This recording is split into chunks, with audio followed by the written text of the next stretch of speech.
감사합니다. 예, 소개를 잘해주셔서 고맙습니다. 근데 일부 이 첨단 산업인데 이 정보가 좀 늦어갔습니다. 제가 이제 종합기술원장 하다가 지금은 종합기술원장 일 하면서 그 삼성전자 전체의 그 기술 총괄, 영어로는 CTO라고 합니다. Chief Technology Officer. 이거 하면서 또 우리 삼성전자 전체의 그 대외 협력 담당도 겸하고 있습니다. 전에보다 일이 좀 많아져서 사실 여러분들 한테 무슨 이야기를 해주는 게 좋을까 이렇게 상당히 좀 고민을 좀 하다가 역시 이제 아까 뭐 SMOT 한데 S자는 뭐 저희들이 임의로 붙인 거고 최근에 그 MOT라는 것이 상당히 그 중요해졌습니다. 여기 여러분들이 이 책을 보십시오. 여기 보면은 그 MOT라는 말이 나오죠. MOT가 뭐냐? 이 최근에 상당히 중요한 그 하나의 학과라 그럴까 그런 거는. 매니저 오브 테크놀로지에서 상당히 왜 그럼 MOT가 상당히 중요해졌느냐 하는 것에 대해서 좀 설명을 하고 우리는 앞으로 이 MOT를 어떻게 할 것이냐 하는 것을 오늘 주제로 좀 설명을 드릴까 생각하고 있습니다. 그러면 한번 넘어가 보시죠. 그래서 이제 기술 경영, 즉 MOT란 무엇이냐 하는 것에 대해서 좀 설명을 드리고 두 번째는 앞에죠. MOT가 무엇이냐. 그 다음에 이제 그 삼성은 이 MOT를 어떻게 해서 오늘날의 세계 최고의 지위를 갖게 되었느냐. 그리고 앞으로 그럼 우리가 이 MOT를 위해서 어떻게 우리 학생들하고 같이 이 전기에 나오고 고민해야 될 것이냐에 대해서 좀 말씀드리려고 합니다. 다음. 그래서 우선 아까 말씀드린 대로 이제 MOT란 무엇이냐 하는 것에 대해서 좀 말씀드리겠습니다. 다음. MOT의 정리입니다. 기술 경영의 정의. 기술 경영의 정의는 것은 기술의 창의적 혁신과 관련된 기업의 경영 활동이다. 이렇게 지금 말하고 있습니다. 사실 기술이라 하면은 일본 아닙니까? 일본이 세계 최고의 기술을 갖고 있고 80년대는 일본이 전 세계를 휩쓸었습니다. 그래서 뭐 자판 as number one 뭐 이런 이야기도 있었고 또 노라고 이야기할 수 있는 일본이라든가 뭐 이런 식으로 했고 그 당시 일본 사람이 돈을 많이 벌어서 미국에 가서 록펠러 센터도 사버리고 전 세계의 미술품 이런 거 다 샀습니다. 그래서 일본이 아마 전 세계를 경제적으로 지배할 것이 아니냐 이렇게 생각했습니다. 그렇지만은 90년대 들어와서 일본은 침체일로를 빠졌습니다. 그래서 지금까지도 일본 상당히 어려움을 겪고 있지 않습니까? 자기네들은 뭐라 그러냐면 이것을 잃어버린 10년이다. 외국 사람들 다 로스트 10이어다. 왜 일본은 그 막강한 기술과 인력과 자금을 갖고 있으면 돈이 주체를 못할 줄 많았는데 이 잃어버린 10년 동안 경쟁력을 잃고 힘을 못 쓰게 됐느냐. 많은 사람들이 일본은 이 MOT에서 실패했다. 이렇게 보고 있습니다. 그 후로 일본 사람들이 많이 반성하고 이 니케이 비즈니스, 일본 최고의 비즈니스 집지 아닙니까? 니케이 비즈니스, 니케이 일렉트로닉스, 마이크로 디바이스 수많은 경영 철학과 기술 철학을 내면서 최근에는 드디어 MOT다. 우리가 MOT로 다시 회복을 해야 되겠다 하는 이런 것에서 이 책도 그 니케이 비즈니스에서 나온 책입니다. 이와 같이 기술만 있다고 해서 되는 것이 아니고 이 기술과 혁신과 인재를 어떻게 이 창의적인 혁신과 기업의 경영 활동에 넣을 것이냐 하는 것이 바로 MOT의 역할이 되겠습니다. 다음. 기술 경영의 성공 사례와 실패 사례, 그래서 간단히 따져보면 가장 기술 경영에 성공한 사례는 역시 헨리 포드다 이렇게 이야기했습니다. 헨리 포드가 처음 자동차 회사를 만들었을 때가 디트로이트에서 돈을 모아서 자동차를 만들 때 1903년입니다. 1903년 것은 우리나라도 구한 말이죠. 우리나라가 3.1 독립운동 일어나기 몇 년 전인지 아십니까? 잘, 학생들. 1919년에 유관순 누님을 비롯해서 우리가 독립해나고 만세 삼창 부르을 때가 1919년입니다. 1903년에 그 당시에 미국은 자동차 회사들이 한 숫자로 따지면 한 100개 정도 이상 있었답니다. 그 중에서 제대로 된 50개. 영국에서 전기기관을 갖고 내연기관에서 자동차를 처음 나오긴 했는데 그 당시 자동차라는 것은 전부 사람들이 일종의 부유층에 있는 사람들이 이거 타고 다니는 하나의 뭐 유의 비슷한 거고 사치물이었지. 이게 하나의 이거 혁명적인 그런 이 산업의 혁명적인 거나 혹은 인류에게 이 모든 사람들에게 정말로 꿈과 행복을 줄 수 있는 기구라고 생각하지 않았습니다.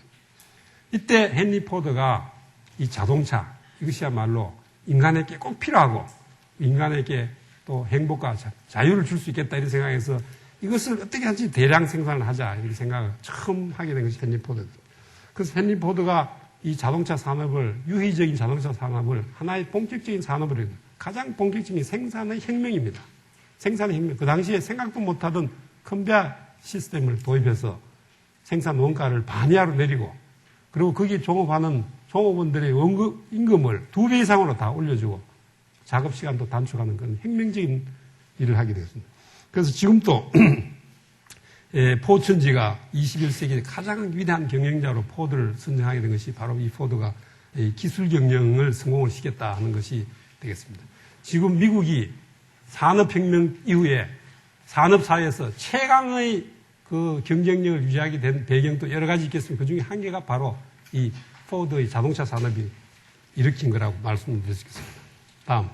그 반면에 기술 경영의 실패 사례를 말씀드리면은 에디슨을 이야기할 수 있습니다.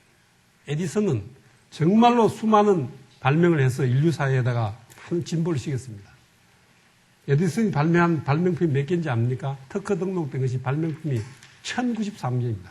그렇게 많은 발명을 하고도 에디슨은 이 특허권을 둘러싼 뭐 소송 뭐 이래가지고 뭐 이 경영을 제대로 못해서 결국 회사에서 쫓겨나서 아무 알거지는 아니십니다만 이런 어려움을 겪고 결국 에디슨이라는 것은 아무런 그런 기술 경영에서는 결과를 나타내지 못한 가장 대표적인 실패 사례라고 말씀드릴 수 있겠습니다. 다음. 그래서 기술 경영의 필요성, 기술 경영의 필요성에 대해서 많은 이야기가 나옵니다. 이 미국도 마찬가지고 우리나라에도 수많은 벤처 회사들이 많이 생겼습니다. 이 벤처 회사들이 제대로 성공을 못하고 많은 벤처 회사들이 사라져갔다. 최근에는 삼복 컴퓨터도 그랬죠. 그 외에도 뭐 여러 가지 메디슨 같은 말이지 뭐 이민아 씨도 뭐 다 많은 벤처에서 국내도 그렇고 해외도 사라졌지 않습니까? 그럼 여러분들은 이 기술회사, 삼성전자라든가 혹은 요즘은 IT나 기술회사의 CEO를 기술자가 해야 됩니까? 아니면은 기술자 아닌 뭐 경영을 한 사람 혹은 뭐 경영 관리를 한 사람을 CEO를 누가 CEO를 해야 되는 것이 옳다고 생각하느냐. 하여튼 기술이라는 것은 현대 기업 경쟁력이 가장 핵심되는 요체다. 그래서 이 기술을 어떻게 경영으로 융합해 나갈 것이냐 하는 것이 가장 기술자 출신들은 이 경영 마인드가 부족하고 또 오늘날 같이 복잡한 기술, 융복합된 기술에서는 이 관리나 혹은 경영하는 사람들은 또 기술을 이해 못한다. 이거죠. 그래서 누가 이 CEO로서 적합하냐 하는 것이 이슈로 제기될 수 있다고 말씀드렸습니다. 다음. 그래서 삼성의 기술 경영에 대해서 말씀드립니다. 이 기술 경영이라는 것은 상당히 제가 오늘 말씀드린 것은 상당히 스토리텔링 식의 사례를 쭉 말씀드려요. 그 사례 중에서 기술 경영이 큰 맥이 있습니다. 여러분이 잘 듣고 어떠한 것이 기술 경영이라는 것을 여러분들이 좀 찾아내 주시면 감사하겠습니다. 다음. 우선 삼성의 기술 경영에 대해서 설명하기 전에 오늘날에 삼성이 성공을 했다. 아까 뭐 소개하신 분이 동굴아파에 가니까 뭐 동굴아파뿐만 아닙니다. 뭐 삼성이 뭐 하여튼 무슨 중앙아시아에 가든 뭐 아프리카에 가든 혹은 동남아시아에 가든 혹은 남아메리카를 가든 간에 삼성의 위상이라는 건 대단합니다. 삼성의 위상을 뭐 간단하게 요약하면은 작년에 우리나라 전체 수출액에 456억 불을 수출했습니다. 그래서 전체 우리나라 수출의 약 한 16.4%를 차지하고, 세금은 3조 원을 내서 전체 납세의 2.4%, 또 삼성전자의 주식시장의 시가총액은 작년 말로 해서 73조에서 약 17% 시가총액을 나타내고 있습니다. 다음. 매출은, 전체 한 달러로 하면은 한 730억 불 정도 됩니다만은 이거는 해외까지 국내만 하면은 549억 불. 그다음 영업이익은 116억 불, 116억 불 같으면 우리 돈으로 한 12조가 넘는 금액입니다. 이 100억 불이 넘는 이익을 100억 불이 넘는 회사, 여러분들 뭐 신문지상에서 아시겠습니다만은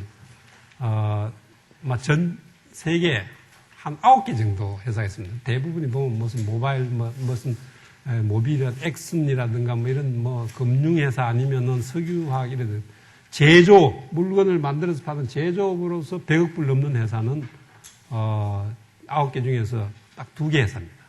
도요다하고 삼성전자만이 이익이 100억 불 넘는 그런 회사.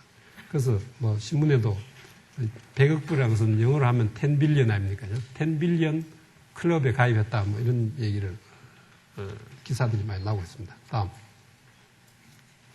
또한 옛날에는 이름도 없던 그 삼성전자의 브랜드가 지금은 전 세계에 다 알려져 있고 코리아는 잘 모르더라도 정말로 삼성은 아는 그러한 브랜드의 이미지를 갖게 됐습니다. 삼성이 브랜드 이미지를 따지면은 전 세계 역시 브랜드 이미지가 가장 높은 것은 코카콜라입니다. 코카콜라라는 브랜드가 가장 높고 그 다음에 마이크로소프트 이런 쭉 가는데 저희들이 이제 브랜드의 랭킹이 21위가 됐습니다. 소니하고 삼성하고 거의 비슷합니다. 한 1, 2억 불 차이로 우리가 지금 삼성전자라는 브랜드를 누구한테 판다. 누가 삼성전자 브랜드를 나한테 팔아라 하면 얼마 주면 팔면 되냐면 126억 불 주고 그 브랜드를 팔 수 있다 하는 것이 이 브랜드 이미지가 되겠습니다.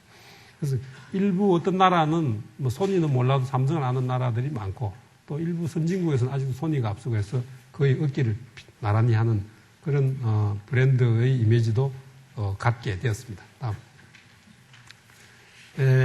이러한 배경에는 우리가 많은 연구개발의 인력과 투자를 많이 했습니다.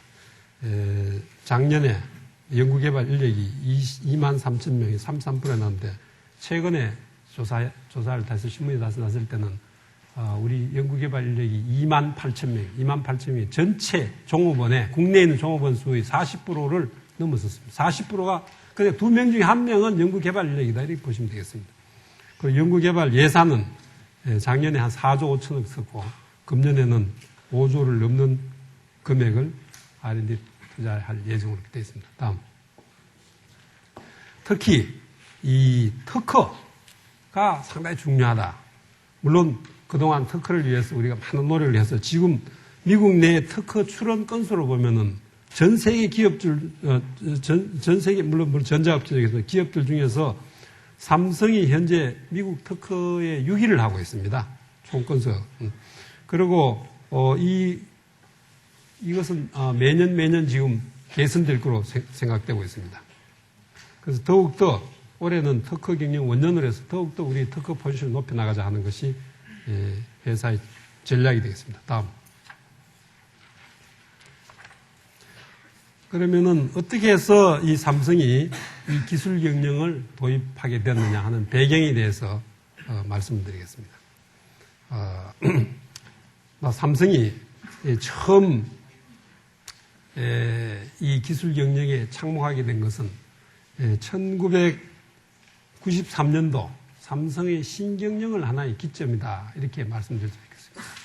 왜 이제 신경영이 기점이냐 하면은 이건희 회장 취임하고 나서는 많은 내외적인 그런 변화, 격동이 있었습니다. 어떤 변화냐면 3가지 변화죠. 우선 거기 써놨습니다만 글로벌리제이션이 일어났고 그 다음에 디지털리제이션이 일어났고 그 다음에 오버스프라이 상황 이러한 것이 일어났습니다. 즉 무슨 소리냐 하면은 그 후에 전 세계 WTO가 체제가 출현하게 됐습니다. 그래서 전 세계가 상당히 단일 시장화되고 어디서 만들어진 관세가 철폐되고 어디서가 만들어진 물건이 왔다 갔다 하죠. 누가 경쟁력이 있느냐 하는 그런 글로벌화, 개방화가 시작됐습니다.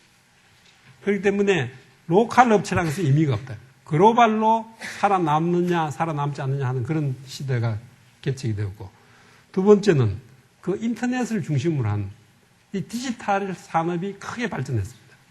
그 디지털, 지금까지는 아날로그 시대에서 디지털로 시대를 바뀌면서 모든 그런 패러다임이 바뀌었습니다. 이러한 디지털 시대에 의해서 정보와 지식은 광속으로 지금 떨어지고 모든 무선 통신이라는 것이 획기적인 그런 산업이 구조가 바뀌고 있는 그런 상황이 전개되었고요. 일단 마지막으로는 이 세계적인 공급 과잉, 즉 중국이 개방화되면서 엄청난 생산 물량 이런 것들이 돼서 이 수량으로서는 따라잡을 수 없는 그런 공급 과잉 시대가 맞이하게 됐습니다. 그 당시만 해도 삼성이라는 것은 국내에 있는 조그마한 업체였고 전 글로벌하게 보면은 국내에서야 뭐 조금 큰 업체인지 어깨에 힘을 줬을지 모르지만 글로벌하게 조그마한 업체였고 또 우리가 만든 제품 삼성이는 브랜드가 없었습니다. 미국이나 아까 말씀드린 대로 세계 가서 삼성 가면은 이건 뭐 아프리카 나라 정도 생각했고 소위 말해서 우리는 주로 다른 사람들이 물건을 이 주문자 상표로 가령 뭐 GE다 뭐 제니스다 이런 식으로 다른 회사 제품들의 주문자 수준 OEM 생산을 주로 하는 그런 기업이었습니다. 그래서 이러한 기업들이 앞으로 이러한 시대적인 환경 변화에 살아남을 수 있겠느냐 회장께서는 가장 걱정을 한 거죠. 특히 이것을 생각하면은 삼성의 앞날을 생각하면은 등골이 오싹하고 식은땀이 흘러서 잠을 못 잤다 이 정도죠. 그래서 미국에 출장을 갔다. 미국에 출장 가니까 아니나 다를까 삼성이라는 제품은 그때 OEM도 했지만 브랜드로 일부 나갔습니다. 테레비 같은 거. 정말로 행편없습니다. 디자인도 행편없고 제품 가격도 소니나 이런 것이 반값이고 그리고 이 물건 전시해 놓은 것도 전시장에다 정식으로 전시 안 하고 구석에 이렇게 처박아 놨어요. 그것도 먼지가 부엌에 쌓여가지고 옛날 모델이에요. 이러한 것이 바로 이 오늘날의 삼성의 현실이 아니냐 해서 이렇게 있어서는 삼성이라는 것은 정말로 어떻게 될지 모르겠다 해서 우리가 변하자 혁신을 하지 않으면 못 살아남겠다 해서 신경영을 처음으로 제창하게 된 것이 바로 삼성의 기술경영의 첫 도입부라고 말씀드릴 수 있겠습니다. 다음. 삼성의 신경영은 뭐 많은 이야기 했습니다만은 크게 봐서 5가지가 그 핵심이 되겠습니다. 첫째는 그 위기의식의 전파다. 우리가 이것들이 있으면은 완전히 삼류, 꼴등 회사가 없어진다. 이걸 좀 이해해라.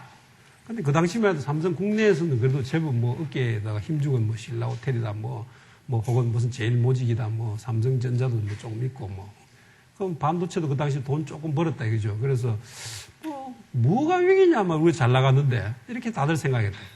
이렇게 많은 임원들이 이렇게 생각하기 때문에 이 사람들의 의식을 정말 깨주고 지금 같은 이 위기의식 글로벌화, 개발화, 디지털리제이션 되고 이 세계적인 경쟁사회에 살아남기 위해서는 우리의 의식을 바꾸지 않으면 안 된다 하는 것을 가르쳐 주기 위해서 회장이 직접 수많은 임원들, 약 한 200명 이상 되는 임원들을 프랑크푸르트에 불러서 한 300여 시간을 설득을 했습니다. 우리가 지금 위기다.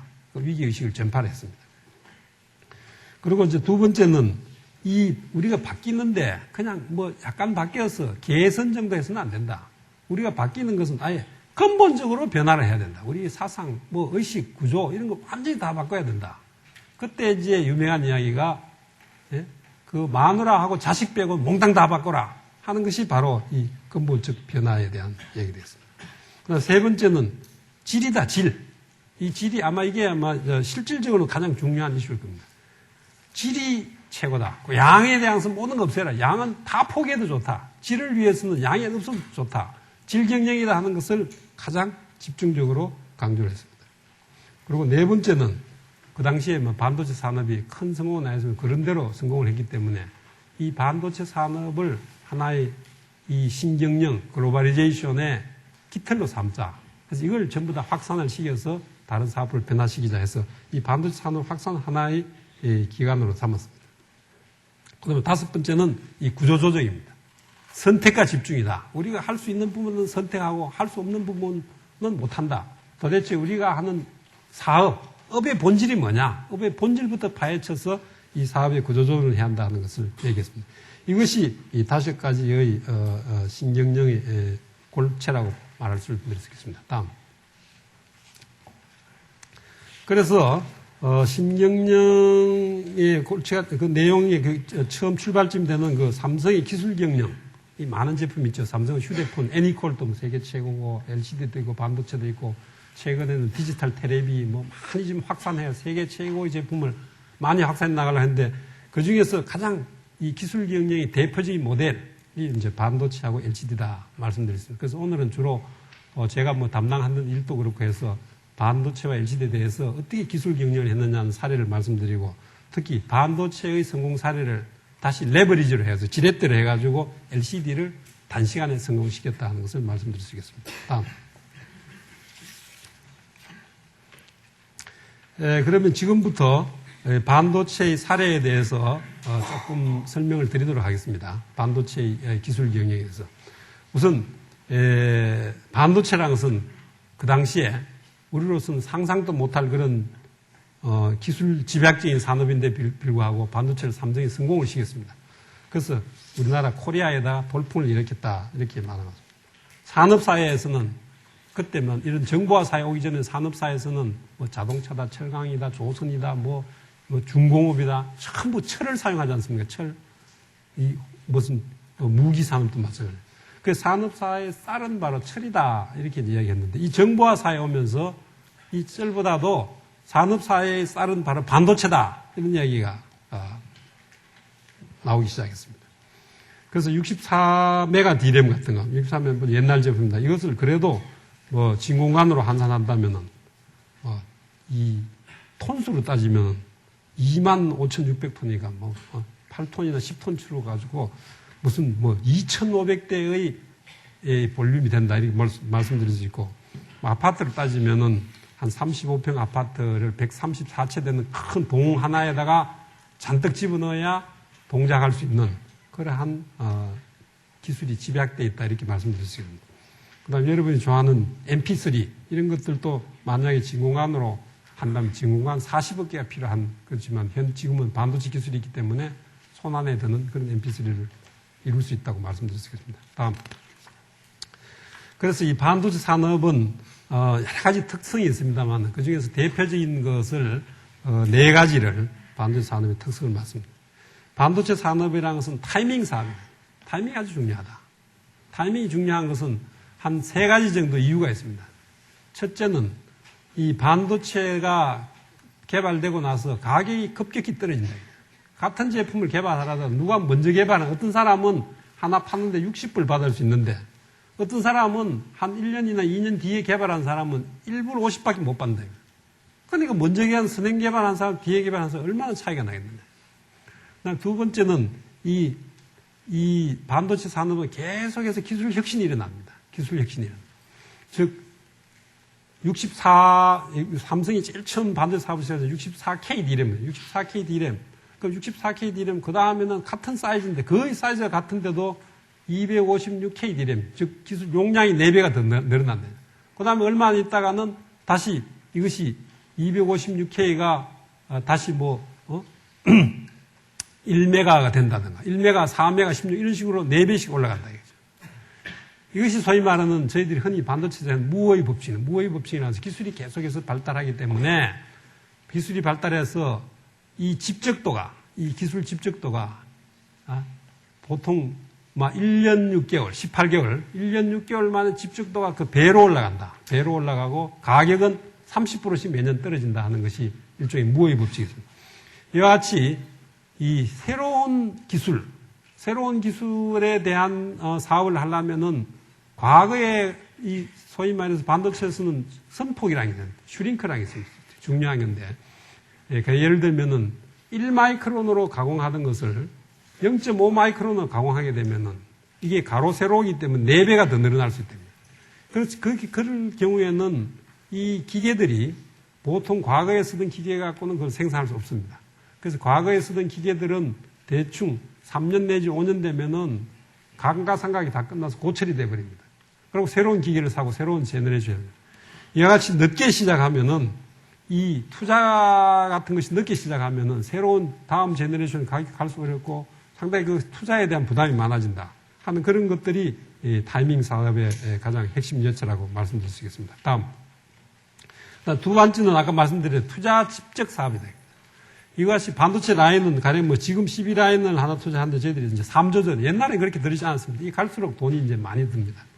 왜 이게 이제 투자 집약적인 산업이냐 하면은 거기에 들어가는 장비 한 대가 가령 이 반도체에 가장 가는 선폭을 찍는 이 그것이 스캐너라는 장비가 있습니다. 이 스캐너 한 대가 과거에는 무슨 몇십만 불 하다가, 그 다음 몇백만 불 하다가, 지금 몇천만 불 하는 그런 단위로 올라가게 됐습니다.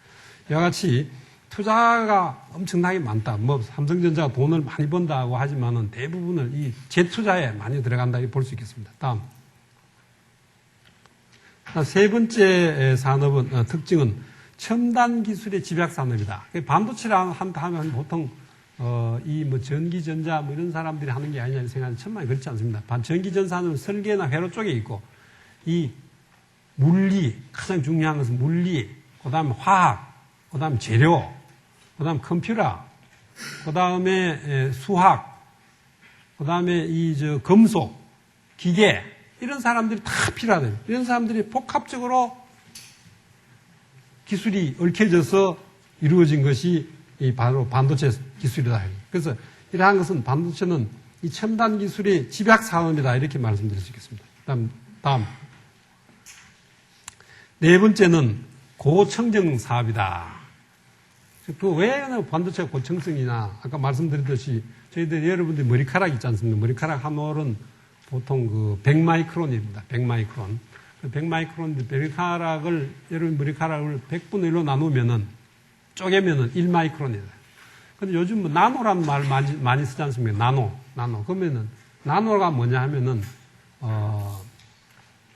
마이크론의 전분의 1이 나노입니다. 근데 결국 쉽게 얘기해서 1마이크론, 나노 시대다. 그래서 최소한도 뭐 1나노면 제일 좋겠지만, 현재 아직 1나노까지는 안 갔고, 지금은 50나노 정도다. 그럼 100나노 같으면은 100나노 정도면 0.1마이크론이 100나노입니다.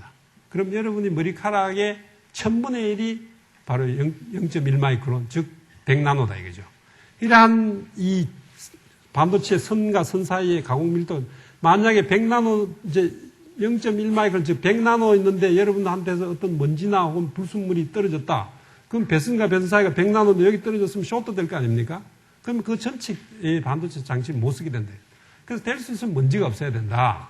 그 먼지가 어느 정도 없어야 되냐 하면은, 이 방 정도 되면은요, 이 방에도 학생들이 많고 하니까, 이 방 정도 되면은, 보통 반도체 먼지를 따질 때, 1큐빅 피트, 피트랑 30cm입니다. 가로 30cm, 세로 30, 높이 30, 요 정도 공간에 먼지가 몇 개쯤 있겠느냐, 이 방에.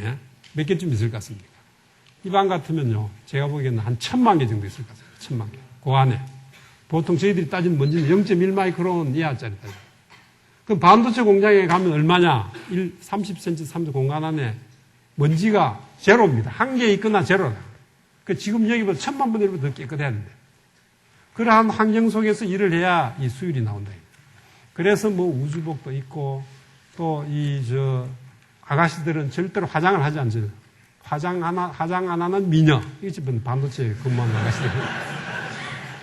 그리고 여러분 여기 담배 피우는 사람이 있겠지만은, 담배 피우는 사람은 원칙적으로 못 들어옵니다. 담배 피우나 입안에서 먼지가 솔솔 나옵니다. 그래서 꼭 피운 사람은 담배를 피우고 1시간 안에는 못 들어온다. 1시간 안에 들어오더라도 물병이 있죠. 한 병을 마시고 들어라. 그 물맥에서 들어오는 게 되는 것이 바로 반도체. 이와 같이 반도체 산업은 아주 고청정 산업으로 되어 있다고 말씀드리겠습니다. 다음. 그래서 이 반도체 산업은 이러한 여러 가지 특성이 있는데, 어떻게 해서 이 반도체 산업은 성공을 했냐, 뒤에도 좀 설명드리겠습니다만, 반도체 산업 성공된 요체를 보면은 크게 봐서는 한자리가 챌린징하다. 정말로 계란으로 바위를 치는 그 정도의 도전의식이 있어야 된다. 두 번째는 엄청난 리스크 테이킹이다. 뭐 돈을 투자했는데 그냥 돈이 한두 푼이 아니고 몇 조씩 투자해서 삼성그룹이 많으냐 안 많으냐 둘 중에 선택하는 그런 리스크 테이킹이다. 그 다음 가장 중요한 기술이다. 기술이 일치월장 하루가 바뀌어도 기술이 가장 중요하다. 아무것도 기술이 가장 중요하다. 기술 중시. 그 다음 그것을 역시 이루어내는 것은 인재다. 세계적인 천재, 인재, 혹은 뭐 세계적인 인재뿐만 아니겠죠. 여러분 같은 분. 이런 사람들이 불철주에 노력하는 인재가 중요하다. 그 다음에는 스피드다. 엄청난 스피드다. 아까 말씀드린 대로 한 달만 늦으면, 6개월만 늦으면 돈이 왕창 다 날아요. 50불이 그냥 10불로 떨어진다. 스피드다. 그 다음에 항상 상시적 위기의식이다. 우리는 조금만 늦으면은 그냥 완전히 이 사업이 우리만 물거품이 되는 게 아니라 삼성그룹 전체가 물거품이 된다는 이런 상시적인 위기의식, 이런 것들이 반도체 산업의 하나의 석세스 DNA로서 작용했다. 그래서 이러한 DNA를 TFT LCD, 또 가전제품, 모바일폰 같은 전파를 해서 삼성전자 전체의 DNA로 삼아야 되겠다 하는 것이 제 생각입니다. 다음. 그래서 지금부터는 전성전 반도체 사업의 발전사를 쭉 설명을 하면서 어떻게 이 단계별로 기술 경영 중요한 이벤트에 기술 경영 MOT를 실현했는가 하는 말씀드리겠습니다. 삼성전자 반도체의 발전사는 크게 나누어서 5단계가 있다고 볼 수 있겠습니다. 첫째는 이제 사업의 이제 창조기, 사업을 처음 출발한 그 태초기가 됐습니다. 그게 74년부터 82년. 두 번째는 결단의 시기입니다. 이 사업의 창조기는 뭐 전체 이제 큰 어떤 결단을 한 게 아니고, 일종의 사업의 밑받침을, 바탕을 이루는 그런 기반을 조성했다. 83년에 지금 돌아가신 선대회장이 동정선언을 하면서 정말로 이 반도체 산업에 우리 그룹의 목숨을 걸어야 되겠다 하는 선언을 하고 87년 11월에 돌아가시게 됐습니다. 그동안 한 번도 빛을 못 보고 암울한 반도체의 그 어려운 결단만 계속하다가 돌아가시게 됐습니다. 그것이 결단의 시기입니다. 그러고 나서 바로 88년 우리나라 올림픽 했죠. 그때부터는 반도체가 88년 한 해 그동안 83년부터 80년 누적 적자를 다 까고 정말로 모든 적자를 다 해소하고 이익이 남는 그런 해가 되었습니다. 그러면서 95년에는 단군 이래 최대 이익을 냈다 하는 그런 95년 오면서 사업이 크게 도약을 하게 됐습니다. 그러면서 96년에 다시 공급 과잉 상태로 해서 96년부터 98년 동안은 또 97년에 IMF가 있어서 사업이 상당히 어려우면서 우리가 이래서는 안 된다. 사업의 구조조정 하면서 사업을 구조조정하는 재도약을 하는 기반을 조성하는 그런 얘기가 되었고 99년부터 2003년까지는 부동의 2등하고는 하늘과 땅 차이의 차이를 내면서 부동의 1위 자리를 하는 사업의 주도기가 되어서 지금 또 주도를 계속한다 하고 있다. 이렇게 5단계로 말씀드릴 수 있겠습니다. 다음. 사업 창초기. 사업 창초기에는 그러면 반도체 사업을 어떻게 시작하게 됐느냐 하는 것이 이제 처음 시작이 되겠습니다. 우선 반도체 사업 자체를 이야기하기 전 제가 개인적으로 이 반도체 사업에 좀 관심이 있습니다. 제가 개인적인 이야기를 잠깐 하고 반도체 사업에 대해서 말씀드리겠습니다. 제가 가장 존경하는 사람이 누구냐 하면은 그 앤디그룹, 인텔의 앤디그룹은 이제 암이 걸려서 지금 치매기가 와서 지금 사람도 잘 못 알아본다 그러던데 하여튼 그 앤디그룹을 제가 가장, 왜냐하면 제가 대학교 다닐 때 그 피직스 오브 세미컨덕터를 앤디그룹으로 지은 책을 읽었습니다. 앤디그룹은 헝가리에서 온 이민입니다. 아주 어려운 생활, 정말 어려운 생활을 하면서 공부를 해서 스탠포드 대학에서 반도체 학을 가르치다가 자기가 나중에 인텔이라는 회사를 창업하고 거기 조인하게 됐습니다. 그 사람 가장 존경하는데 대학 때도 그 책을 배웠고 그리고 제가 대학 재학 중에 TI에서 닥터 길비가 그때만 해도 반도체는 진공관에서 트란지스타가 일부 있었습니다만은 이 트란지스타를 한두 개 쓰는 게 아니라 트란지스타를 이 기판에, 실리콘 기판에 여러 개 넣으면은 아주 획기적인 그런 서킷이 나올 수 있다. 소위 말하는 IC, 인테그레이트 서킷들을 길비가 처음 해서 타임지에 놨습니다. 그래서 저는 정말 반도체를 꼭 해야 되겠다 해서 제가 삼성에 들어온 지 36년째가 됩니다. 1968년에 삼성에 입사해서 여러분 태어나기 전에 입사했겠죠. 그래서 처음에는 SD, 지금 그때 삼성 정관이나 SDI라는 진공관을 만들었어요. 그때 왜냐하면 진공관밖에 없었으니까 진공관을 하면서 나는 꼭 반도체를 해야 되겠다는 그런 의욕을 태우고 있습니다. 그래서 진공관 포스트 VT라는 건 백힘집은 지금 포스트 VT는 반드시 반도체라서 회사의 경영층을 설득하고 굉장히 노력을 했습니다. 그래서 어찌어찌 해서 하여튼 이 진공관, 지금 SDI가 진공관 다음에 반도체를 해야 되겠다 해서 경영진을 설득해서 끌어내긴 끌어냈습니다. 그래서 반도체 하기로 하고 공장도 짓고 일부 시설도 들어왔습니다. 그러다가 74년, 75년에 올쇼크가 와가지고 상당히 어려움을 겪고 있습니다. 그래서 정말로 사업은 어떻게 되냐 하는 고민을 하고 있는데 1973년에 미국의 그 실리콘밸리에 있던 강기동이라는 사람이 한국 사람이 상당히 뛰어난 사람, 그 사람이 이런 첨단 산업을 한국에 갖고 와야 되겠다 해서 지금 부천에다가 공장을 지었습니다. 그때 MOS 공장. MOS라는 것은 일본에서 그때 MOS 잘 없었을 때 모스 공장을 지었습니다. 그래서 돌렸는데 역시 한국이라는 여건에서 힘들 거 아닙니까? 그래서 1년 만에 상당히 힘들었다. 그 사업을 못하겠다 하고 이제 손을 들었습니다. 그 당시에 우리 이건희 회장께서는 그냥 뭐 선대 회장, 그때는 삼성전자가 1969년에 세를 쓰고 74년이니까 불과 이제 뭐 3년 남짓해서 삼성전자 정신 없었습니다. 전부 뭐 이 군화 신고 철모 신고 뭐 기능탕에서 일하고 테레비 같은 거 말이지 이거 진공관 테레비 생산한다고 뭐 정신이 없는데 이건희 회장께서는 전 세계를 다니면서 IBM도 보고 TI도 보고 다 일본도 봤습니다. 야, 앞으로는 정보화 사회가 오는구나. 정보화 사회의 핵심은 이 바로 반도체다. IBM에서 엄청난 반도체 투자하고 있구나 알고 있습니다. 그런 기회에 이 한국 반도체에서 야, 이제 우린 도저히 못하겠다. 어떻게 삼성에 좀 관심이 없느냐. 그 회장께서 상당히 관심이 있는 딱 제로의 찬스다 해서 선대 회장한테 이야기하고 이거 우리가 해야 된다니까. 그때 삼성전자 테레비 만들고 정신 없는데 아무도 관심을 안 gir었습니다. 그래서 저는 그때 상정관이 지금 통도사 있는데 드디어 삼성이 삼성 반도체를 인수했다 하는 이 소문이 들어왔단 말이에요. 그래서 나는 이제 결국 그쪽으로 가야 되겠다. 그럼 뭐, 그 회사에서는 무슨 소리냐. 안 보내준다 이거지. 몇 번 이야기해도 안 보내줘요. 좋다가 안 보내주면 그러면 나 회사 안 나간다. 일주일 동안 안 나갔어요. 그래, 할 수 없이 불러가지고, 공장장이 불러가지고, 야, 이게 뜻이 그렇다면 가라 그랬어. 그래서 75년에 제가 이 선대 회장이 인수한 한국 반도체에 조인하게 됩니다. 그래서 반도체를 처음 같이 하게 된 그런 연이 되었습니다. 다음, 좀 이야기 길었습니다.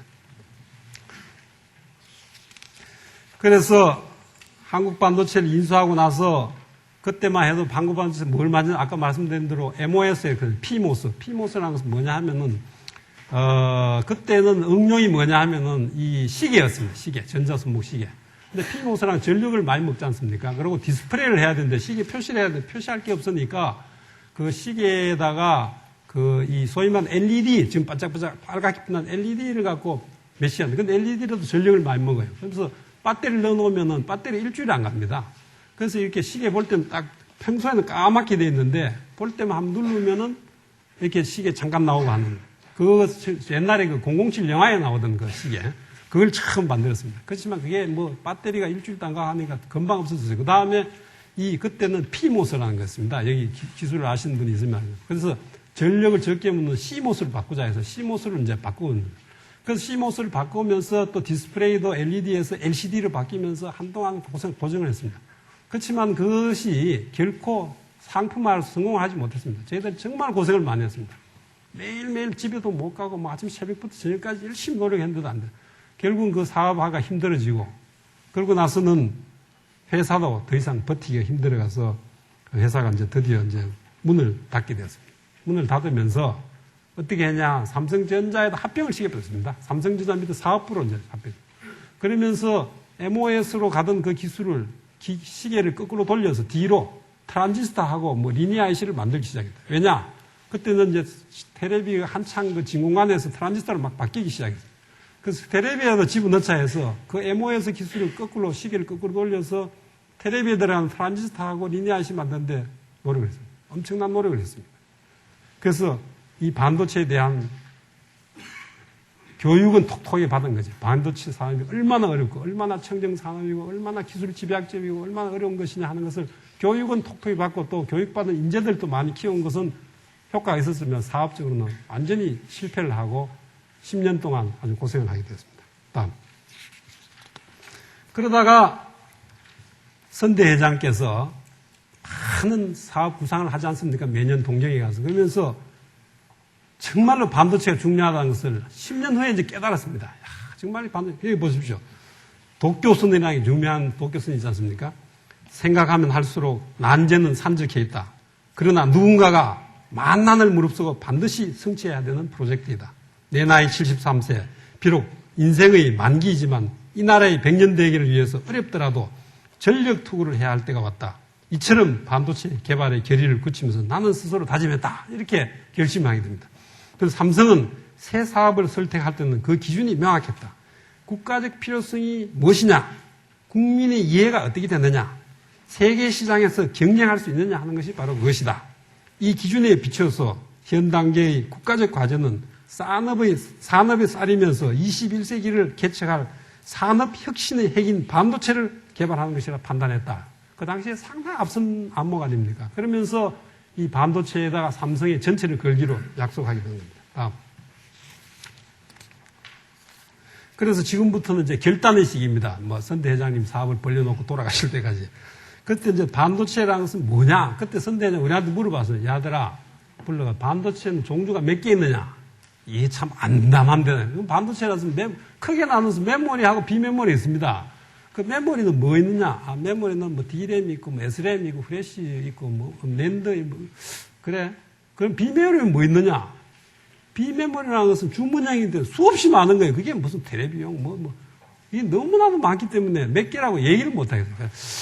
잘 모르겠다 하니까, 야들 봐라. 아직도 반도체 몇 개인지도 모르는 애들한테 사업을 시키게 되겠느냐?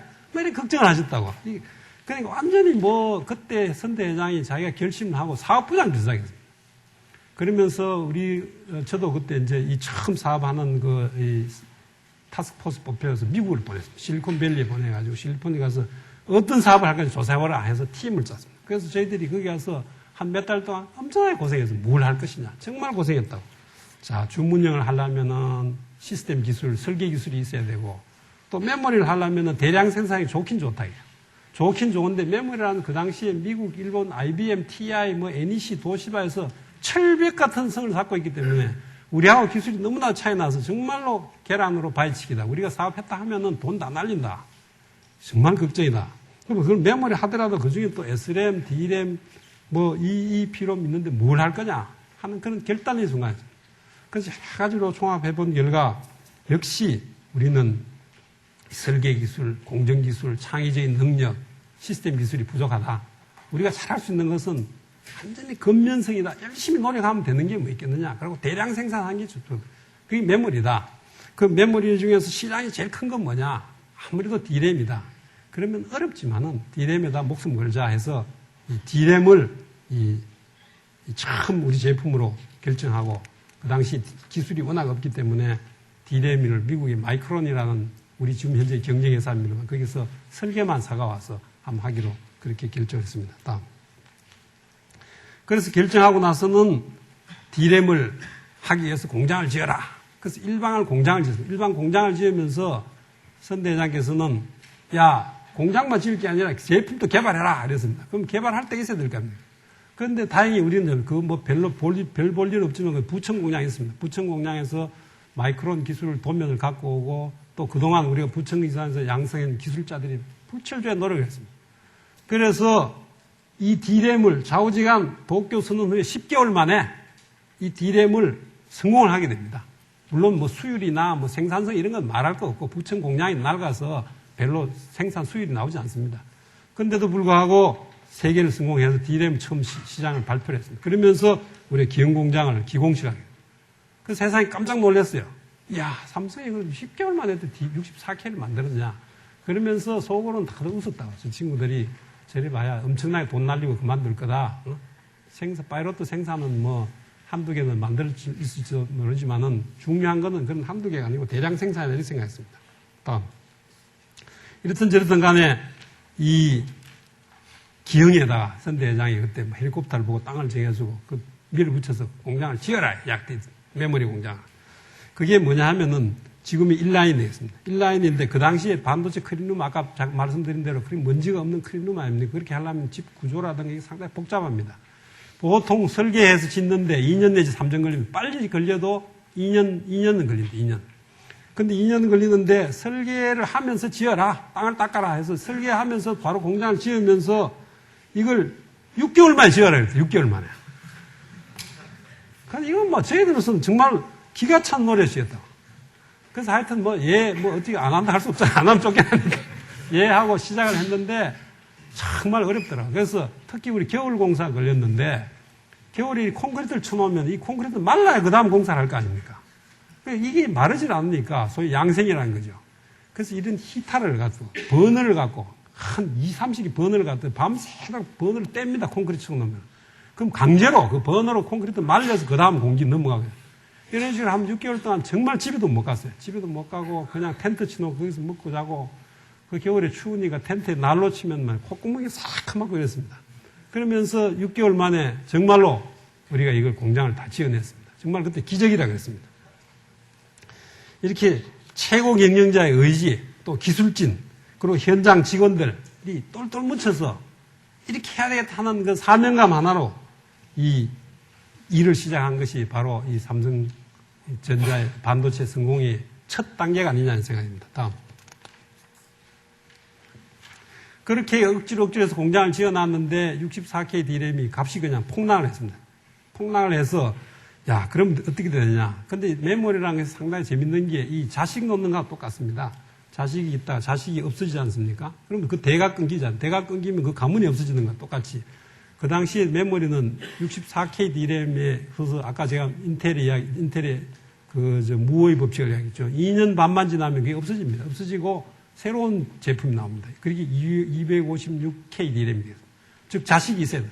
그 다음 자식이 또 2년 6개월 있으면은 1년, 2년 있으면 또 없어지고, 그 다음 1메가, 4메가 이렇게 줄줄이 기술 개발에 대해서 자식이 나오고 선폭도 좀 줄어들어야지 되는 것이지. 안 그러면 그 대가 딱 끊겨버리면은 그거로서 그 사업이 끝장이 난다. 그것이 아주 정말로 타이밍과 항상 위기의식, 죽는다 하는 그런 위기의식 속에서 일을 해왔습니다. 그래서 그렇게 어렵더라도 다음 256K를 우리 안 하면은, 그 동시에 그 모든 노력과 선대회장의 노력과 돈은 다 날아가다, 수천억은 다 날아가는 거니까 256K를 하자. 그래서 하기 시작했다. 근데 256K를 하려면 라인이 있어야 된다. 이 라인을 짓는다. 두 번째 라인입니다. 그러면서 기술은 어디서 가오느냐 해서 미국의 연구소를 만들어서 연구소의 사람들이 엄청난 노력을 해서 개발도 하고 일반 그것도 못 믿어서 마이크론에서 256K를 도입하고 그러면서 또는 모스텍이라는 그 아주 유명한 회사, 메모리 회사, 거기에서 기술을 가오면서 세 군데 소스를 갖고서 노력을 하면서 그 다음 라인을 짓는데 그 다음 라인을 웨이파 사이즈를 몇 인치를 하느냐. 지금 1라인에서 4인치였습니다. 이게 이제 외국에는 다 5인치를 갔는데 우리는 그 6인치를 하자 하고 결정을 하게 됩니다. 6인치는 그 당시에는 파이로트 라인만 해서 양산한 데는 아무도 없었습니다. 그러면 5인치하고 6인치하고 제품의 이 면적은 거의 2배가 되겠습니다. 근데 5인치를 가공하나 6인치를 가공하나 가공비는 비슷한데, 거의 비슷한데, 제품은 2배가 더 나옵니다. 그 원가가 이론적으로 반인데 반은 아니고 한 3, 40% 떨어진다. 그 어느 5인치를 하냐 6인치에 따라서 가격이 그냥 원가가 한 3, 40% 차이 나는 게 굉장히 중요한 결정이에요. 그래서 물론 6인치를 하면 좋겠죠. 근데 6인치를 하면서 세계 아직 기술이 입증이 안 돼 있고 6인치를 하게 되면은 만약에 공장이 안 돌아가서 1년 동안 안 돌아갔다 하면 아까 말씀드린 가격은 대폭락하고 상가가 다 끝나고 상당히 어려움을 겪는다. 그래서 5인치를 하냐 6인치를 하냐 고민했는데 우리가 이왕 여기서 리스크 테이킹 할게 이까지 와서 또 안전병으로 갈 수 없다. 6인치를 하자 해서 이 6인치를 그때는 외국에서는 256K에서 벌써 1메가로 막 가고 있는 시대이기 때문에 우리는 기술은 지금 뒤처졌지만은 이 생산성으로 극복하자 해서 6인치로 하게 된 것이 우리가 또 하나의 중요한 의사결정이라고 말씀드렸습니다. 다음. 그렇게 해 나가는 과정에서 우리는 또 한 가지 큰 복병을 만났습니다. 전혀 모르고 있었는데 뭐냐 하면은 이 특허 공세였습니다. 특허가 TI가 어느 날 갑자기 가서 야, 너가 이 생산 못한다. 미국의 생산과 수출을 전부 중단하라. 통보를 받았습니다. 무슨 소리냐 협상하니까 안 된다. 너가 우리나라 우리 원천 기술을 썼다. 활용했다. 아까 말씀드렸죠. TI가 아까 길비라는 사람이 세계 최초로 IC를 만든 사람이에요. 원천 기술이죠. 그러니까 이 특허를 내든지 아니면 사업을 접든지 하라. 그러면서 일본 업체하고 전부 우리하고 전부 특허 공세를 해봤습니다. 일본 업체는 견제를 하고 일본에는 견제를 하고 우리한테는 사업 기회를 그냥 완전히 없애려고. 그래서 우리는 기술 하나 없지 특허란 처음에 이런 사업을 하면 특허라는 것이 중요하구나 것을 어떻게 그전에도 어느 정도 알았지만 현실성은 없었습니다. 그래서 현실적으로 알고 결국은 어떻게 할 수 없어서 우리가 생산 수출을 안 할 수 없었기 때문에 눈물을 머금고 이 TI하고 많은 협상을 통해 가지고 10년간에 상당한 금액을 주는 걸 하고 합의를 하고 어느 정도 이 특허를 협상을 타결했습니다. 그러면서 자, 정말 앞으로는 기술이 없으면 안 되겠구나. 우리가 어떻게 하든지 독자 기술을 길러야 되겠다 하는 것을 여기서 크게 깨닫고 우리는 연구개발과 독자 기술 특허 확보에 노력하기로. 그래서 아까 우리가 전 세계 특허 6위가 된 것도 그러한 배경이 됐다고 말씀드릴 수 있겠습니다. 다음. 이 시기에 일본이 아까 말씀드린 일본이 그냥 그 당시만 하더라도 미국이 모스텍이라는 TI라든가 IBM이 D램 시장을 거의 100% 다 하고 있었습니다. 그런데 일본의 NEC, 히다치, 도시바, 미쯔비시, 후지츠 뭐 이런 회사들이 여기 경쟁적으로 여기 들어왔습니다. 그래서 64K D램부터 시장을 깔아먹기 시작해서 쭉 가면서 거의 100% 일본이 그냥 미국 시장을 다 갉아먹었습니다. 그래서 미국은 도저히 안 되겠다 해서 일본에다 여러 가지 제압을 가겠다. 그것이 그 일미 반도체 전쟁이 되겠습니다. 그래서 결국은 타협을 했는데 타협을 하면서 일본의 마켓 시야를 20%는 반드시 외국 반도체에 열어줘야 된다. 뭐 이런 규정을 만들고 여러 가지 일본 사람 사업을 하는데 제약을 걸면서 사업을 못 하겠습니다. 그래서 일본에 어차피 20%는 마켓 시야를 외국 걸 반드시 도입해야 되는데 수입해야 되는데 미국은 품질이 나쁘고 미국 사람 협상은 그래 놔도 그 품질 관리가 안 돼서 품질이 나쁘고 하니까 별로 못 팔아먹었습니다. 그래서 우리가 또 일본에 들어가는 기회 또 그 당시 일본이 견제당하기 때문에 미국 시장에 진출하는 아주 좋은 기회를 맞아서 우리가 또 하나의 성장할 수 있는 그런 하나의 계기가 되었다고 말씀드릴 수 있겠습니다. 다음. 그 다음에 256K까지 뭐 어찌고저찌고 했는데 이제 그 다음에 1메가를 또 이게 뭐 자식을 낳아야 되니까 대를 끊어지면 안 되는 1메가를 해야 돼요. 그래서 1메가를 하는 동안은 상당히 우리가 고민을 했습니다. 그래서 1메가 때부터는 한국에도 팀을 만들고 그 다음에 미국에도 두 팀을 만들었습니다. 왜냐하면은 워낙 리스크가 크니까 실패하면 안 된다 이제. 그래서 일종의 그 리던던시를 위해서 두 군데 돈은 2배로 들죠. 그러면서 경쟁을 시켰습니다. 개발 경쟁했습니다. 그래서 어느 정도 1메가 이제 개발이 끝났다 해서 이제 들고 왔습니다. 그 당시에 한국에서는 CMOS 기술로서 만들었고 미국에서는 NMOS 기술을 만들었습니다. 그래서 그걸 갖고 와서 결국은 공장에 흘리면서 시험 생산해서 누구 거를 손을 들어줘야 되느냐. 개발 단계에서. 개발해서 양산까지는 또 길이 험하니까. 그걸 이제 손을 잘 들어줘야지 다음 이 제품의 품질도 좋고 성능도 좋고 또 원가가 싸진다. 그래서 두 연구소에서 치열하게 전쟁이 붙었습니다. 자기께 좋다고. 그래서 이걸 정말로 고민해서 객관적으로 앞으로의 장래성 이런 것을 다 봐서 결단의 순간이 왔습니다.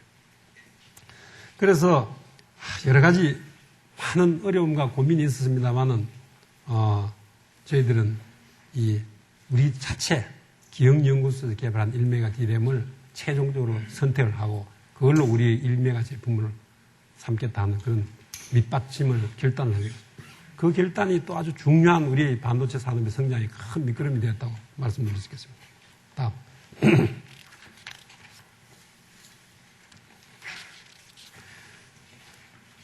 그 다음 사업 주도기.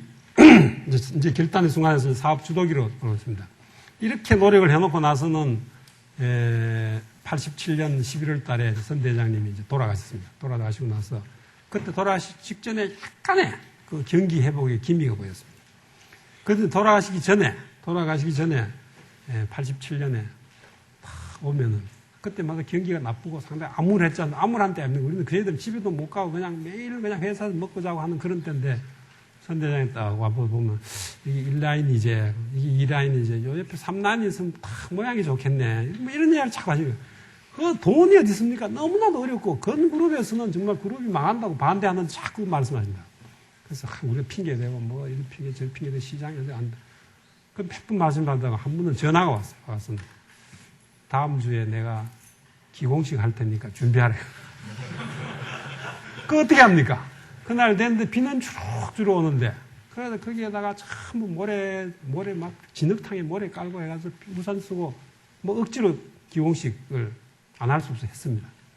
그래가지고 3라인을 짓게 됩니다. 3라인 짓게 됩니다. 그래서 선대장 돌아가고 나서 88년에 대호황이 왔어요. 물건이 없으면 못합니다. 미국에 뭐 심지어 미국 대통령이 진짜입니다. 이 물건 좀 삼성전자 물건 좀 주라고 어떤 업체가 압력을 해서 007 가방 하나만 하면 무슨 몇십억이라도 된다는 그런 대호황이 왔습니다. 그런데 88년에 그런데 그 당시에 경기가 어렵기 때문에 일본 업체나 경영업체들은 대부분 이 공장을 안 지고 다 축소를 했습니다. 다 축소하고 다 이렇게 있었다. 오로지 삼성만이 그때 제3라인을 거대한 라인 투자를 했습니다. 그래 물건 없는데 이 골칫덩어리 3라인에서 물건 쏟아내니까 이게 뭐 나오는 쪽쪽 그냥 순이익을. 그래서 우리가 그동안 누적 적자를 다 까고 그것도 이익이 엄청난 이익을 낸 계기가 바로 이 3라인의 준공이다. 어떻게 이 3라인이라는 것을 불황 때 투자한 것이 이렇게 회사에 대한 경영에 기여를 했나 하는 것은 아무도 감히 생각 못한 그러한 경험을 했다. 다음. 그러면서 드디어 이제 4메가 D램을 이제 개발하게 됩니다. 4메가 D램을 이제 개발하면서 4메가 D램을 이제 개발할 때 이제 큰 방법은 이제 반도체가 점점 집중도가 높아지니까 이 메모리 사이즈가 참 작아집니다. 작아지니까 이제 2차원적으로는 안 되고 3차원적으로 해야 되겠다.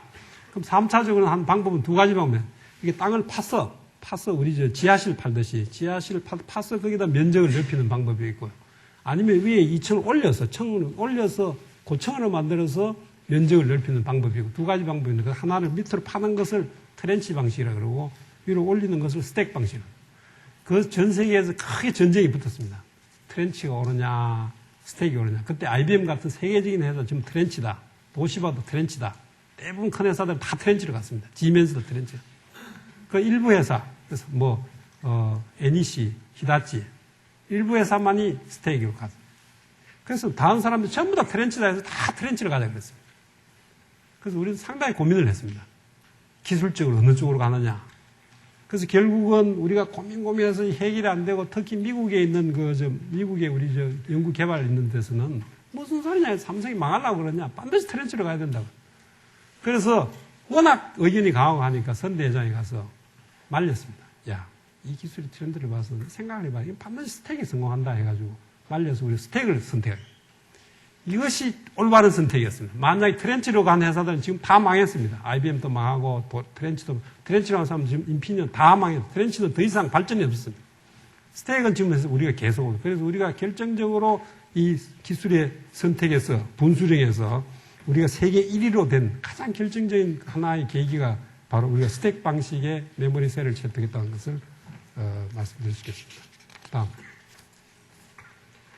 그 다음에는 6인치 다음에 또 한 가지 우리가 큰 도약을 한 것은 8인치였습니다. 그 8인치가 이제 1990년도에 우리가 처음 도입해서 세계에서 최초로 도입했습니다. 마찬가지로 6인치에서 8인치로 생산량이 2배 되고 원가가 반으로 떨어집니다. 이러한 것을 웨이파를 대규강해서 이때부터 경쟁업체 일본을 단숨에 뛰어넘는 우리가 독자적인 그런 능력을 갖는 그런 여건을 마련했습니다. 그 후로 이제 8인치에서 지금은 이제 300mm에서 12인치로 지금 대부분 12인치로 가 있죠. 이와 같이 구경수를 크게 하면은 같은 코스트에 생산량이 2배로 나올 수 있는 그런 큰 메리트를 우리가 사업을 앞서서 경쟁 사업을 앞서가지고 항상 한 제너레이션 앞서가고 한 제너레이션 원가가 낮춘 그런 공법을 계속 채택하면서 일이 전략을 했습니다. 다음. 그래서 그렇게 하고 나니까 사람들이 더욱 삼성을 더 신뢰하게 됐습니다. 야, 삼성 제품을 더 사자. 이렇게 해서 92년에 반도체 사업을 착수한 지 20년, 또 메모리 사업을 착수한 지 10년 만에 92년에 D램 부문에 1위를 달성했고 93년에는 전체 메모리 중에서 1위를 달성했고 95년에는 아까 제가 말씀드린 대로 소위 말해서 단군 이래 최대의 흑자가 났다 해서 우리는 명실공히 세계 1위 업체가 되었고 그것을 그 당시 미국의 유명한 신문들은 삼성의 쿠데타다. 삼성의 쿠데타 이렇게 표현을 했습니다. 다음. 그래서 그 당시에는 우리가 좀 자신만만했죠. 그런데 96년에 와서 가격이 대폭락됐습니다. 그 당시 50불 하던 메모리 가격이 5불로 떨어졌습니다. 그래서 왜 그러냐. 그때는 대만 업체들이 돈 번다는, 반도체하면 돈 번다는 대만 업체들이 엄청나게 정설을 했습니다. 그리고 마이크론은 또 대규모 정설을 하고 그것보다도 가장 중요한 것은 그 PC 시장이 침체가 왔어요. 메모리 수요가 죽었어요. 그래서 가격이 폭락하고 하니까 이제 여기 와서는 우리가 구조적으로 바꾸지 않으면 안 되겠다. 구조조정을 하자. 그리고 구조조정은 크게 봐서 이제 여기 있습니다. 4가지 있습니다. 우선은 제품을 다양화하자. 고부와 가치 제품 나가자. 이렇게 너무 코모디티로 이렇게 너무 하니까 안 되는데 어떤 것이냐. 그때만 해도 응용이 막 바뀌었습니다. 모바일도 나오고 또 서버도 나오고 하면서 우리는 서버용 고성능 메모리라든가 혹은 모바일용 저전력 메모리라든가 혹은 프레시 메모리라든가 이런 쪽으로 제품을 다양하게 포트폴리오하고 그다음에 생존 차원에서 아주 구조조정을 많이 하자. 쓸데없는 다 자르고 그러면서 팔라인을 더 어려울 때 투자해서 팔라인을 더 증설하고 또 이 관세 문제라든가 무역 마찰 때문에 미국 오스틴에다가 큰 공장을 진출하게 됩니다. 그러면서 앞으로 기가 시대, 즉 나노 시대를 대비해서 새로운 연구소를 지사해서 RS 라인이라는 연구소를 짓는 이런 어려울 때 과감한 투자를 하면서 제품의 부가가치와 구조조정을 단행하게 됐습니다. 다음.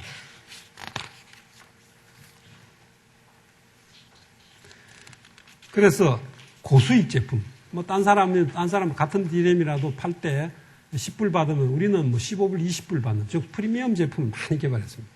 그리고 이 원가 경쟁력을 아까 말씀드린 새로운 라인을 투자하고 새로운 연구개발을 투자해서 원가를 경쟁사보다도 훨씬 더 낮추면서 차세대 표준을 항상 이끌어 나가서 이 체질을 바꾸는 그런 업계를 해서 인텔 다음에 세계 2위의 반도체 업체의 자리를 차지하게 됐습니다. 다음.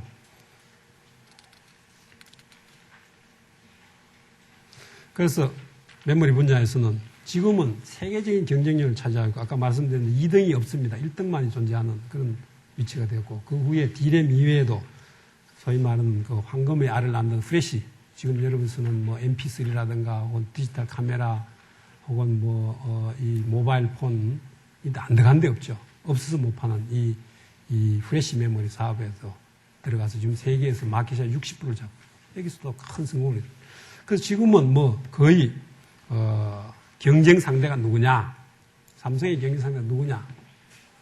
누구겠습니까? 저는 이렇게 합니다. 삼성의 경쟁 상대는 우리 내부다.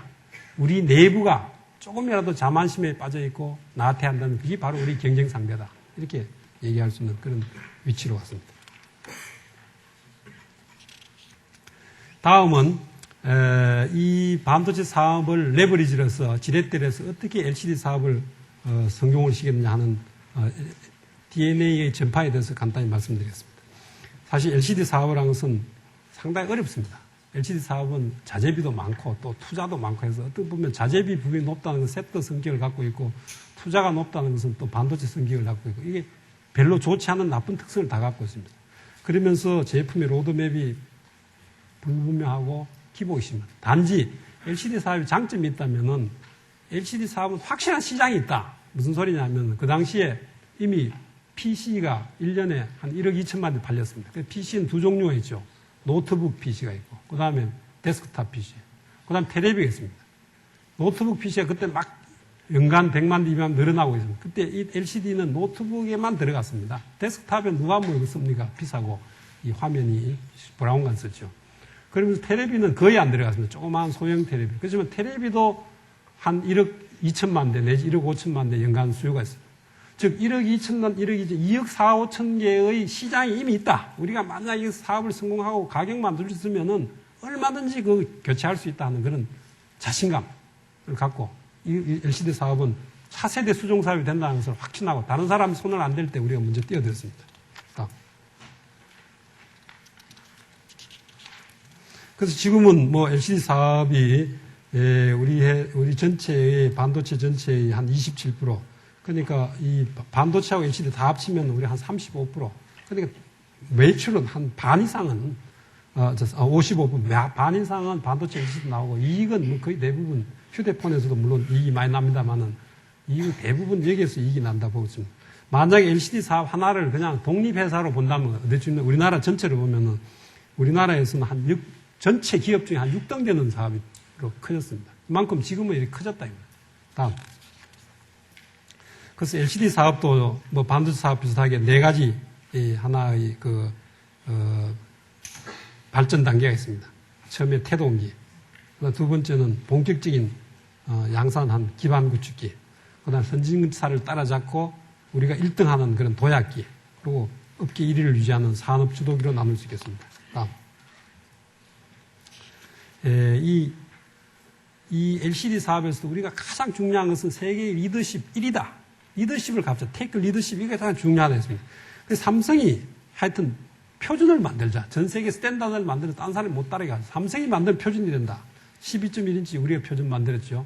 14.1인치 노트북 표준, 모니터는 17인치 다 우리가 표준을 만들. 이와 같이 표준을 만들어서 업계를 디팍토 스탠다드를 만들어버리자 하는 그런 전략을 구사하게 됐습니다. 다음. 처음에는 우리가 처음 사업 시작할 때는 그때 노트북이 10.4인치가 주류였습니다. 그것도 주로 히다치가 이제 주로 10.4인치를 만들었습니다. 그래서 우리는 처음에는 모르니까 하여튼 처음 사업을 시작할 때는 10.4인치를 만들기 하고 인라인을 지었습니다. 그렇다 보니까 이 분량이 한 반 이상이고 그 다음에 그 가격도 계속해서 떨어졌습니다. 그래서 이러한 사업을 할 수 있겠느냐 하는 그런 여러 가지 내부적인 회의가 많았습니다. 그래서 우리는 꼭 이러한 자신감을 갖고 이 사업을 해서 가동 8개월 만에 일단 수율도 한 80%, 그 다음에 생산량도 월 4만 배 이상 달성하는 그런 어느 정도 단계는 이뤘습니다. 다음.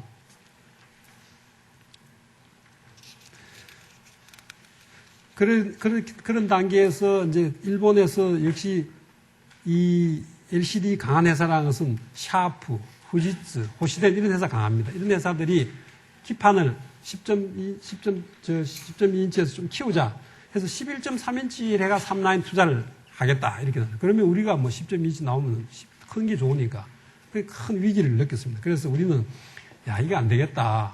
이 사람들 잡을 수 있는 더 큰 사이즈를 표준화하자 해서 그래서 이 11.3보다 더 큰 게 12.1인치다.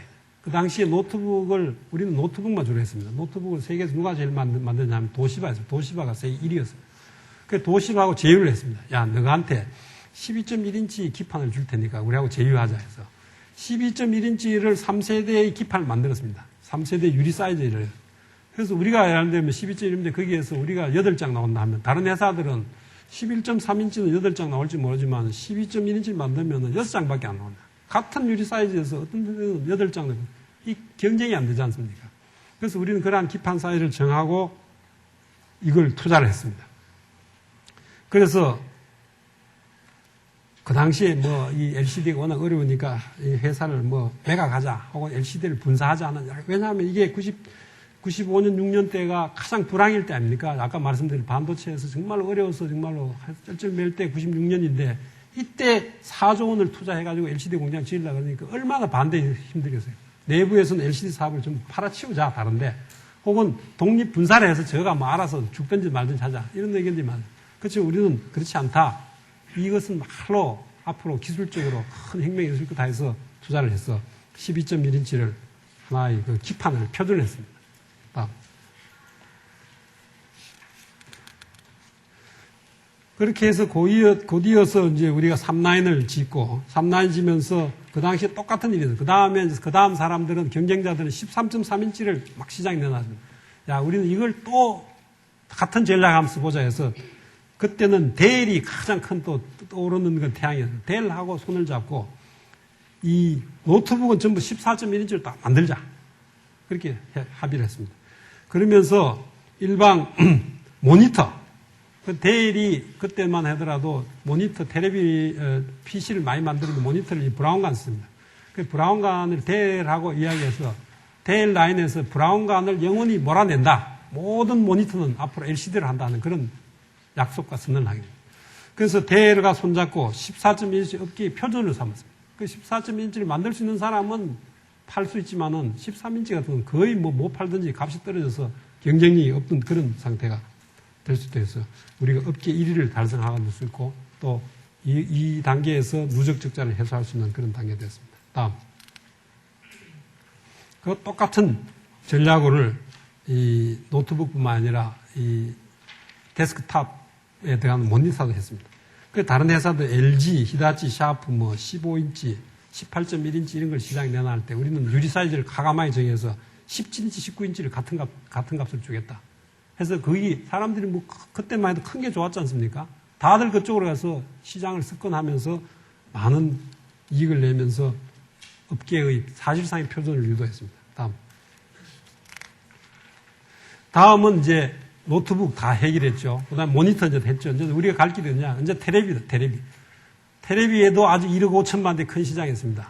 이 테레비를 전부 우리는 LCD로 이제 교체하자. 엄청난 라인이 필요하죠. 그래서 큰 라인이 다 필요한데 그 대신 돈도 많이 듭니다. 라인의 길이가 얼마냐면은 가로 길이가 300m, 세로 길이가 350m. 전 세계에서 이렇게 큰 공장이 없습니다. 이게 바로 여기 나오는 7라인입니다. 그래서 너무 크고 또 테레비 하면 누구냐? 역시 뭐 어찌됐든 소니 아닙니까? 소니하고 합작해서 하는 거예요. 그래서 마켓을 잡으면서 아울러 캐파도 또 늘릴 수 있는 그런 좋은 기회를 잡아서 소니와 합작해서 7라인을 해서 40인치, 46인치라는 이런 테레비 시장을 본격적으로 공략하기 시작했어요. 지금부터 테레비 시장에 들어가면은 아주 한없이 들어갈 수 있는 그런 시장의 규모가 있다고 말씀드릴 수 있겠습니다. 다음. 그래서 7라인의 크기는 뭐 여기 그림 나와 있다시피 이 사람이 서 있죠. 그 사람 서 있는 것보다 길이가 2m 20이니까 뭐 얼마나 크겠습니까? 가로가 높이가 2m 20, 세로가 1870이라는 엄청난 큰 유리입니다. 그 유리에서 40인치도 만들고 46인치도 만들고. 근데 그 큰 유리들 하나씩 운반하고 그 가공한다는 거 생각해 보세요. 그래서 이런 기계 한 대가 이방만한 그런 기계들이 돌아가요. 이런 것을 기계를 많이 수용하기 위해서 350m 이상 넘는 큰 공장을 짓지 않을 수 없다. 다음.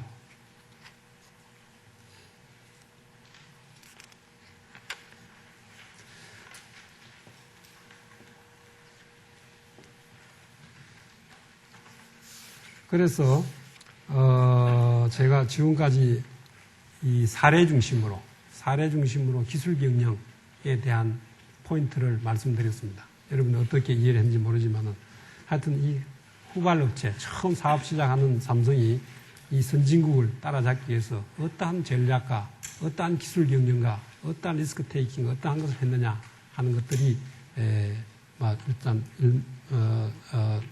쭉 순서적으로 설명을 드렸습니다만은 여기서 굳이 정의를 해본다면은 여러 가지 많은 그런 요소가 있습니다. 정의를 해본다면은 우선 그 기술 중시, 기술 인력 중시, 엔지니어들의 과감한 발탁, 또 CEO 엔지니어 이러한 것들의 엔지니어를 우대하고 엔지니어를 과감한 발탁하는 그런 게 있었고, 또 기술에 대한 과감한 투자다, 자신감, 그 불황이 와도 줄이지 않는 그런 기술에 대한 투자. 그다음 기술 도입할 때는 항상 최우선적으로 기술 도입을 하고, 또 기술 도입하다고 해서 기술 도입률을 깎거나 그렇게 하지 않습니다. 그러면서 최량의 기술을 확보하는. 그리고 또 복합단지 조성이 중요합니다. 일본 같은 데 보면 공장이 여러 군데 있고 연구소 떨어져 있습니다. 연구 개발해서 그것을 양산 이전하는데 엔지니어 왔다 갔다 하고 시간 가고 이 타이밍, 이 스피드 경영을 못합니다. 우리는 연구소와 생산 라인 동시에 붙어 있어요.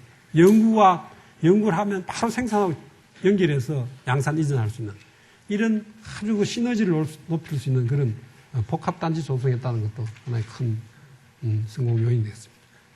그리고 이 반도체의 성공 DNA를 LCD나 이런 데다가 이 DNA를 접목을 했고, 실질적으로 이 LCD 기술은 반도체의 많은 기술들이 접목이 되고 반도체 기술이 그쪽으로 넘어가서 성공할 수 있는 그런 계기가 되었다, 이렇게 말씀드릴 수 있겠습니다. 그리고 가능성 있는 기술에다가 완전히 올인했다. 삼성은 왜 시스템 LSR 안 합니까? 학생들이 그런 질문을 많이 하더라고요. 우리는 무슨 올인이다, 올인. 선택과 집중. 그래서 성공을 해야 그 다음에 다음 석세스 스토리 만들 수 있다. 이런 여러 가지 요소들을 따라서 지금은 우리가 세계의 1등 기업, 인류 기업으로서 성장을 할 수 있었다고 볼 수 있습니다. 다음.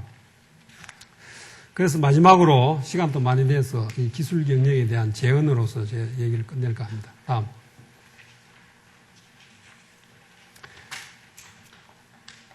그래서 기술 경영 발전을 위한 제언으로서 역시 기술은 인류 역사의 구동 엔진이다, 이렇게 말할 수 있겠습니다. 사실 기술을 장악한 국가가 인류 역사를 장악했지 않습니까? 옛날에 농경사회에서부터 산업사회에 온 동안 물경 1500년, 몇만 년이 걸렸다. 그래서 영국이 처음 전기기관을 해서 산업사회의 문을 열었습니다. 그 당시에 영국은 해가 지지 않는 나라에서 영국을 중심으로 유럽이 전 세계를 휘어잡았습니다.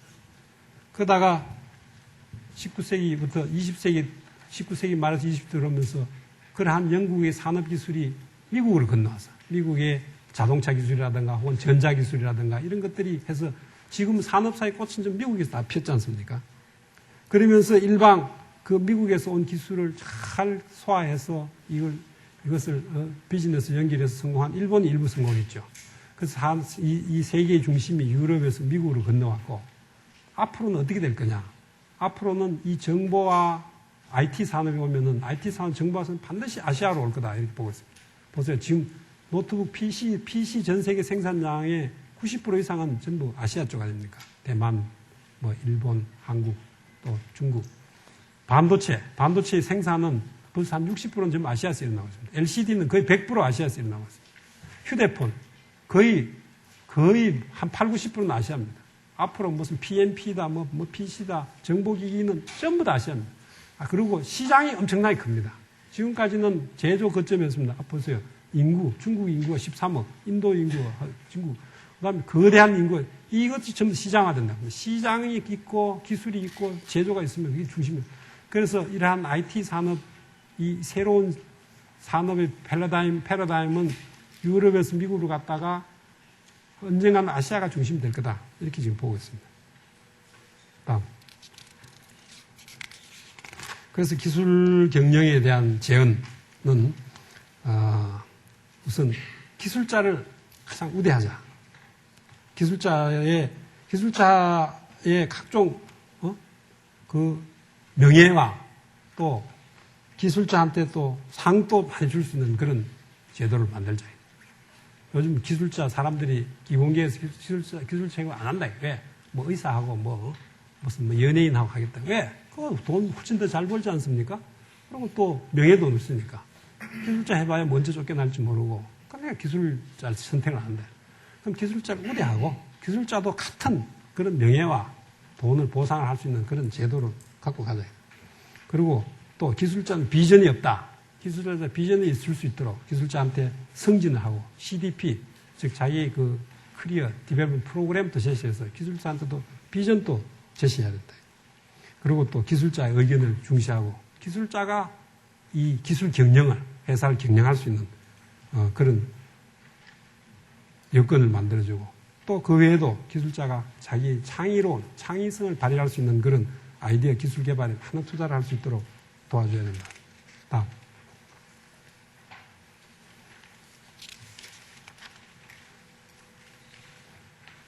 그래서 기술은 시장을 앞서간다. 지금 무슨 소리냐? 기술이라는 것은 시장이 기술을 만든 거예요. 기술이 시장을 창출해요. 그 시장을 창출할 수 있는 그런 기술이에요. 기술이라는 것은 항상 디스럽티브한 기술이 나오지 않습니까? 이 기술이 새로운 문화를 창출하고 라이프스타일을 만든다. 소니가 워크맨을 만들어서 새로운 그 모바일 음악의 문화를 창출하지 않습니까? PC 마찬가지고 휴대폰. 이 휴대폰이 얼마나 요즘 젊은이한테 새로운 문화와 라이프스타일과 크리에이션을 창출합니까? 이것은 기술이 있기 때문에 가능한 거다. 시장에 있어서 그런 건 아니다. 이와 같이 기술은 항상 시장을 앞서간다. 그래서 이 기술과 시장의 균형 유지가 이제 가장 중요하다. 즉, 기술이야말로 고객이 뭘 원하는지 알려주는 그런 요체다.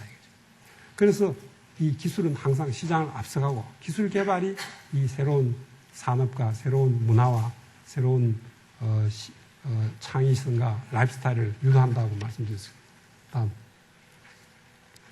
그래서 지금은 하나의 컨버전스 시대입니다. 컨버전스라는 것이 비단 무슨 IT, BT, MT 이런 컨버전스뿐만 아니라 기술 자체도 컨버전 될 뿐만 아니라 기술과 경영이 컨버전 돼요. 기술과 경영이 컨버전 된 진정한 그런 컨버전스 시대에 오면은 바로 우리 여러분들 같은 분이 우수한 기술 경영자로서 계속해서 우리 사회를 이끌어 나갈 수 있는 그런 요소가 될 수 있지 않겠나. 그래서 여러분들도 필히 이 기술과 경영을 컨버전된 기술 경영의 달인이 되어주시기를 부탁드리겠습니다. 이상 제 강의 마치도록 하겠습니다. 감사합니다.